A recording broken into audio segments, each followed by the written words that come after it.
नमस्कार दोस्तों, GS classes में आपका स्वागत है। आज हम लोग बीपीएससी मुख्य परीक्षा के लिए आंसर राइटिंग प्रैक्टिस अंतर्गत जीएस पेपर 2 के लिए नक्सलवाद और अपराधीकरण पर क्वेश्चन को देखेंगे। इसके अंतर्गत हम 250 शब्दों में शॉर्ट नोट्स लिखने का अभ्यास करेंगे। अगर इस तरह का प्रश्न पूछता है तो हम लोग शब्द सीमा का ध्यान रखेंगे। हमारा प्रयास यह होना चाहिए कि शब्द सीमा के अंतर्गत हम अपनी बातों को लिख सकें, अर्थात कम शब्दों में प्रश्न के अनुरूप उत्तर को लिख सकें। इसमें भूमिका तथा निष्कर्ष छोटा होगा।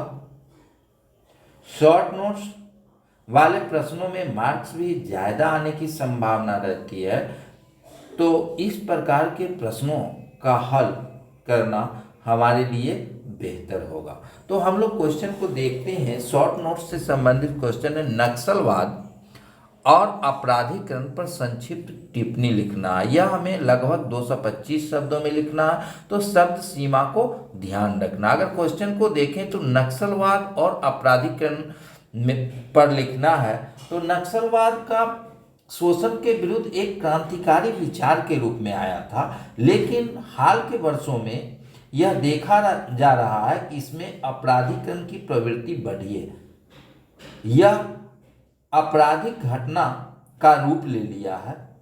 तो नक्सलवाद और अपराधीकरण को जोड़ के देखना है कि नक्सलवाद से किस प्रकार अपराधीकरण की प्रवृत्ति बढ़ी है, यानी कि अपराध बढ़ा है, इसको हम लोग को दिखाना है। तो हम लोग क्वेश्चन को देखते हैं। क्वेश्चन है, नक्सलवाद और अपराधीकरण पर संक्षिप्त टिप्पणी लिखें। तो नक्सलवाद का विकास मूलतः एक विचारधारा के रूप में हुआ था। यह विचारधारा वितरण न्याय यानी कि आर्थिक व्यवस्था से संबंधित एवं सामाजिक न्याय के भावों से प्रज्वलित थी। नक्सलवादियों के द्वारा चलाए गए अभियान भी आर्थिक एवं सामाजिक न्याय के विचारों से ही प्रभावित रहे। इसे अखिल भारतीय स्तर पर भी देखा जा सकता। नक्सलवादियों की आलोचना विचारधारा के स्तर पर कभी नहीं हुई। यह जरूर हुआ है कि उनके हिंसक कार्रवाइयों को और लोकतांत्रिक माना गया है, यानी कि उसकी नक्सलवादियों की विचारधारा का विरोध नहीं किया जाता है, बल्कि विरोध उसकी हिंसक कार्रवाइयों की जाती है जो अलोकतांत्रिक होता है। अर्थात नक्सलवाद के संदर्भ में जो भी तर्क वितर्क अब तक होते रहे वह साधन एवं साध्य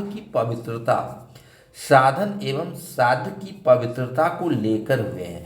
इनके आलोचकों का मानना है कि इनका लक्ष्य आदर्शवादी एवं उच्च है, फलतः इनका साधन भी लोकतांत्रिक होना चाहिए, यानी कि जो ये नक्सलवाद से संबंधित, ये विचारधारा से संबंधित है, इसलिए इसका आदर्श उच्च है, फलतः इसका साधन भी जो है सो लोकतांत्रिक होना चाहिए, यानी कि आंदोलन जो होना चाहिए वो लोकतांत्रिक ढंग से होना चाहिए, उसमें हिंसा का प्रयोग नहीं होना चाहिए।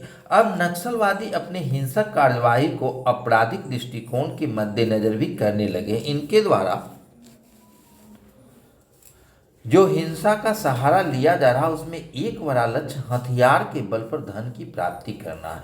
इनके इसी दृष्टिकोण के कारण आम लोग भयभीत रहते हैं। अनेक अवसरों पर ये लोग अपने आर्थिक हित के लिए सामाजिक आर्थिक रूप से पिछड़े लोगों का भी शोषण करते हैं। यह उन लोगों का भी शोषण करते हैं जिनको इनके विचारधारा से कोई सरोकार नहीं है और वे उनके उद्देश्यों में भी बाधक नहीं है। उदाहरण स्वरूप सरकारी कर्मचारी, निजी व्यक्ति, विकासात्मक कार्य करने वाले ठेकेदार आदि लोगों से भी लेवी वसूलते हैं। इससे इस कार्य से कहीं भी सामाजिक न्याय की पूर्ति होता हुआ नहीं दिखता। अर्थात कहने का तात्पर्य यह है कि सरकारी कर्मचारी, निजी व्यक्ति, विकासात्मक कार्य आदि जो लगे हुए हैं उनसे भी लेवी वसूला जाता है, जो किसी भी दृष्टिकोण से सामाजिक न्याय की पूर्ति नहीं करता है। यह एक अपराधीकरण की प्रवृत्ति को दिखलाता है। इसके साथ हाल के वर्षों में यह भी देखा गया है कि इनकी अपराधियों से साठगांठ बढ़ा है तथा अनेक बार ये अपराधियों के शरणस्थली भी बने हैं। नक्सलवादी अपने गतिविधि को सामाजिक न्याय का नाम देते हैं, परंतु उनका सूक्ष्म विश्लेषण किया जाए तो अनेक अवसरों पर यह बाह्य आवृत्ति में सामाजिक न्याय दिखता है, जबकि उसकी मूल आत्मा आपराधिक होती है। तो इस प्रकार यह स्पष्ट है कि नक्सलवाद में एक सीमा तक वैचारिक भटकाव की स्थिति उत्पन्न हुई है, जो अपराधीकरण की ओर ले गया है। यह सरकार के लिए चिंताजनक पहलू है।